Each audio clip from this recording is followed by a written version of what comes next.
Hi friends, మీకు ఈ video నచ్చినట్లయితే ఈ వీడియోని లైక్ చేయండి, సబ్స్క్రైబ్ చేయండి.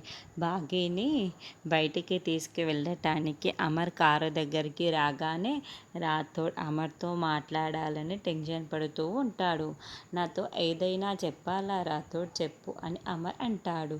సార్, మిస్సమ్మకి బ్రెయిన్ ఉన్నట్టు ఉంటుంది. మీరేమో మిస్సమ్మని బయటికి తీసుకొని వెళ్తున్నారు. మిస్సమ్మేమో మీరు ఏదో సర్ప్రైజ్ ఇవ్వాలి అని తీసుకువెళ్తున్నారని చాలా సంతోషంగా ఫీల్ అవుతుంది.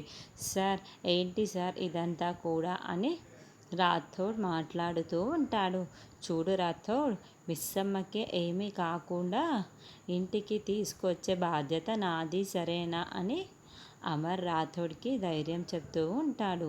తర్వాత బాగి చాలా సంతోషంగా బయటికి వస్తూ ఉంటుంది. అప్పుడే మిస్సమ్మ ఆగు అంటూ ఆరు పిలుస్తూ ఉంటుంది.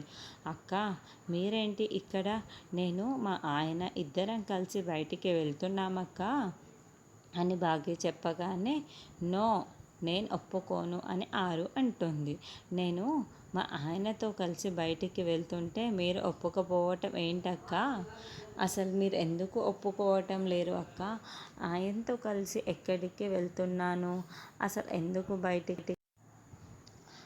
ఎందుకు వెళ్తున్నానో ఇలా ఏమీ తెలియకుండానే వెళ్తూ ఉంటే చాలా బాగుంటుంది అక్క అని బాగా మెలికలు తిరిగిపోతూ ఆరుతో చెప్తూ ఉంటే ఆరు మరింత కుళ్ళుకుంటూ ఉంటుంది.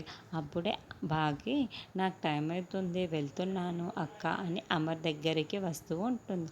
అప్పుడే సరిగ్గా రాథోడ్, సార్, సేఫ్ సైడ్కి ఇదిగో ఈ గన్ అయినా ఉంచుకోండి అని గన్నుని అమర్ చేతిలో పెడుతూ ఉంటే బాగి ఒక్కసారిగా చూసేసి చాలా టెన్షన్ పడిపోతూ వెనక్కి కింద పడిపోయినంత పని చేసేస్తూ గన్ ఏంటి అని, ఎందుకు ఇస్తున్నావు రాథోడ్, చెప్పు రాథోడ్ అని ప్రశ్నిస్తూ ఉండటంతో అయ్యో మిస్సమ్మ చూసేసిందే అని రాథోడ్ టెన్షన్ పడుతూ ఉంటే చెట్టు చాటు నుంచి ఆరు ఇదంతా చూస్తూ ఏంటబ్బా అని అనుకుంటూ ఉంటుంది. ఇప్పుడు అమర్ ఏం చెప్పి కవర్ చేస్తాడు అన్నది నెక్స్ట్ ఎపిసోడ్లో చూద్దాము.